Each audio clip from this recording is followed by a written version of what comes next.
दोस्तों नमस्कार। आज के इस वीडियो में हम आपको बताने जा रहे हैं कि कृष्ण जन्मभूमि का विवाद क्या है, ईदगाह मस्जिद का विवाद क्या है, कृष्ण जन्मभूमि के पास ये संपत्ति आई कहां से और ये कब से ये जमीन कृष्ण जन्मभूमि के पास है, पहले इस संपत्ति के मालिक कौन थे, उसके बाद कौन हुए, ये सारा इतिहास हम आपको आज बताने जा रहे हैं। हर व्यक्ति की ये जिज्ञासा है कि आखिर ये विवाद क्या है, ये संपत्ति किसके नाम है, कौन कौन इसके मालिक हुए और कृष्ण जन्मभूमि के पास ये संपत्ति कहां से आई। तो दोस्तों इस सारी जानकारी के लिए आप मेरे वीडियो को शुरू से अंत तक देखें, जिससे ये पता लगे कि कृष्ण जन्मभूमि का निर्माण किसने कराया, ये संपत्ति किसकी थी, मालिक कौन था, बाद में कौन कौन मालिक हुए और ये विवाद सब है क्या और कोर्टों के द्वारा क्या फैसले दिए गए। तो वीडियो को अंत तक देखें जिससे सारी जानकारी आपको हो सके, क्योंकि ये हमारे इष्ट श्री कृष्ण भगवान की जन्मभूमि से संबंधित है। आताताइयों द्वारा कृष्ण जन्मभूमि की संपत्ति को हड़पने का पूरा प्रयास किया गया, हमारे इष्ट के मंदिर को तोड़ दिया गया, हमारी सनातन संस्कृति को नष्ट करने का प्रयास किया। तो इन सब चीजों के इतिहास में जाने की जरूरत है।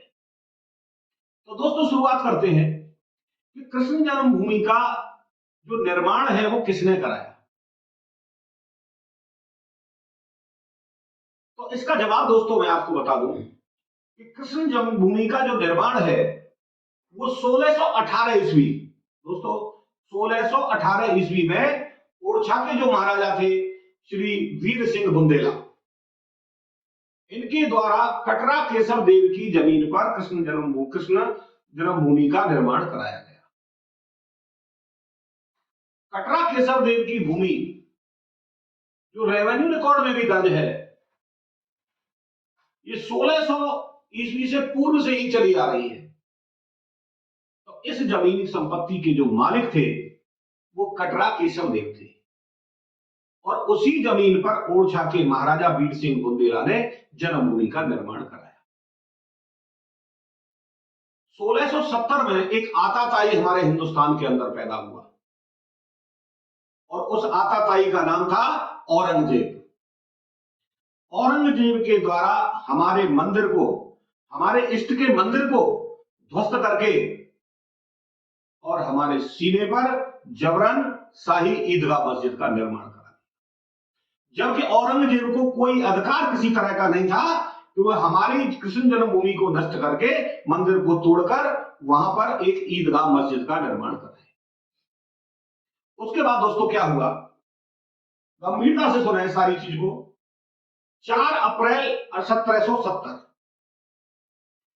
को एक गोवर्धन का युद्ध हुआ, 4 अप्रैल 1770 को, और जिस युद्ध में दौलत राय सिंधिया ने उस युद्ध को जीत लिया। और उस वक्त जो पेशवा महाजी सिंधिया थे, जो पेशवा थे जिन्होंने कटरा केशव देव की भूमि पर गोलकुंड कोतराकुंड का भी निर्माण कराया था, जो जन्मभूमि के पास ही है, और महाजी सिंधिया के द्वारा कोतराकुंड का निर्माण कराया गया। लोगों को बड़ी जिज्ञासा रहती है वो जन्मभूमि के पास जो कोतराकुंड है उसका निर्माण, वो भी जमीन कटरा केशव देव की है। टोटल जमीन 13 एकड़ 37 डिसमिल है। तो कोतराकुंड का निर्माण भी महाजी सिंधिया के द्वारा कराया गया। 1803 में क्या हुआ, कटरा केशव देव की भूमि को नजूल की भूमि यानी सरकारी भूमि घोषित कर दिया गया और बाद में ईस्ट इंडिया कंपनी और मराठों का युद्ध हुआ और उसमें ईस्ट इंडिया कंपनी ने विजय हासिल की उस युद्ध में। तो ये सारी जमीन जो थी, क्योंकि ये राज्य सरकार में निहित हो गई थी, सरकारी भूमि घोषित हो गई थी, तो सारी भूमि ईस्ट इंडिया कंपनी के आधिपत्य में आ गई। जो कटरा केशव देव वाली जमीन थी यानी कोतराकुंड वाला हिस्सा भी था और जन्मभूमि वाला हिस्सा भी था, और ईदगाह जिसमें बनी हुई है ये वाला पूरा हिस्सा जो है ईस्ट इंडिया कंपनी के अंडर में आ गया। 1815 ईस्वी में ईस्ट इंडिया कंपनी ने इस पूरी जमीन का ऑक्शन कर दिया, नीलामी कर दी, और इस जमीन को नीलामी में 13,400 रुपए में उस टाइम बहुत होती थी, करोड़ों की रकम होती थी, आज के करोड़ों के बराबर रकम होती थी।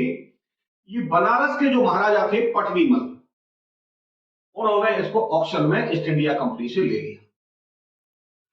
अब इस संपत्ति के मालिक जो कटरा केशव देव की पूरी संपत्ति थी 13 एकड़ 37 डिसमिल, इसके जो मालिक हुए वो पटनी के जो महाराजा थे, वो बनारस के महाराजा पटनीमल, बनारस के महाराजा थे।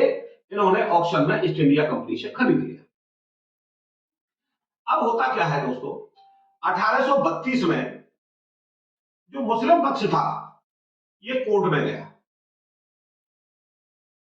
और कोर्ट ने सारी बहस गवाह सब लेने के बाद में मुस्लिम पक्ष का दावा खारिज कर दिया और संपत्ति को जो है राजा पटनीमल के जो वारिसान को इसका मालिक माना गया। चूंकि राजा पटनीमल जी की पहले ही मृत्यु हो चुकी थी तो उनके वारिसान को जो है मालिक माना गया।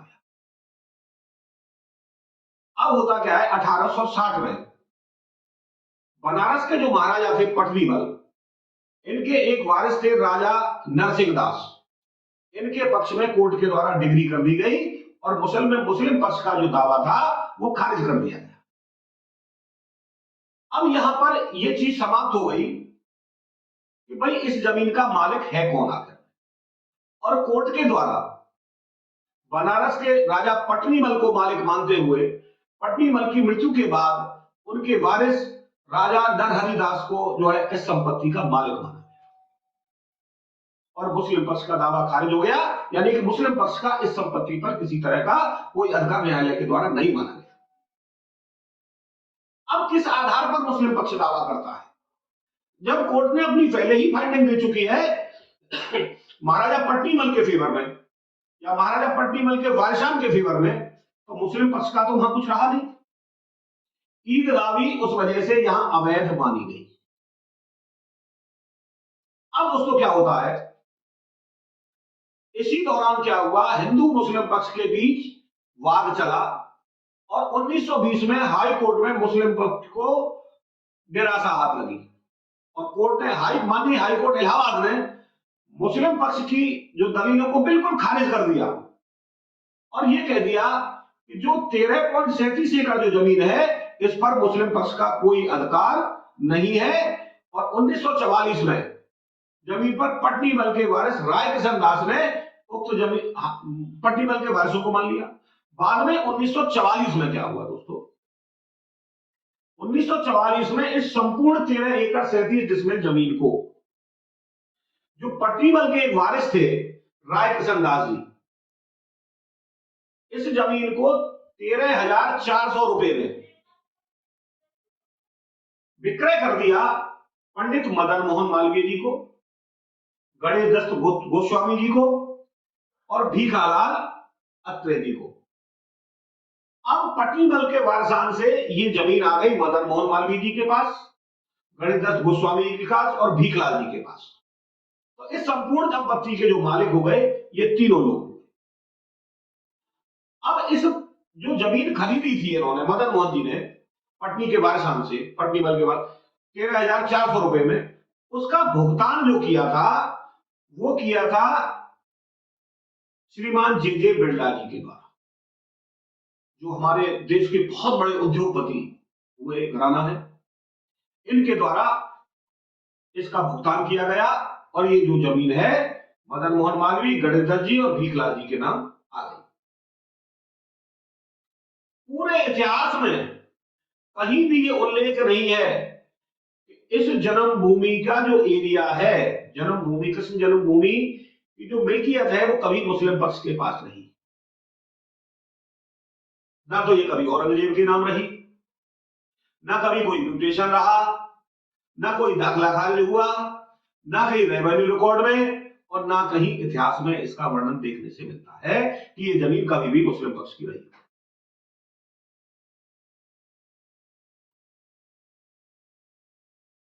अब जो मुस्लिम पक्ष या ईदगाह पक्ष है वो अपने आप को अगर इस संपत्ति का मालिक कहता है तो पूर्व में ही माननीय हाई कोर्ट 1920 में ये ऑर्डर आ चुका है कि इस संपत्ति पर मुस्लिम पक्ष का कोई अधिकार नहीं है, ईदगाह का कोई अधिकार नहीं है, किसी वक्फ कमेटी का कोई अधिकार नहीं है और इस संपत्ति के ये जो मालिक है मदन मोहन जी, गणेश दत्त और भीखलाल अत्री जी, पहले पट्टीबल के वारिसान थे, उन्होंने इनसे ट्रांसफर कर दिया।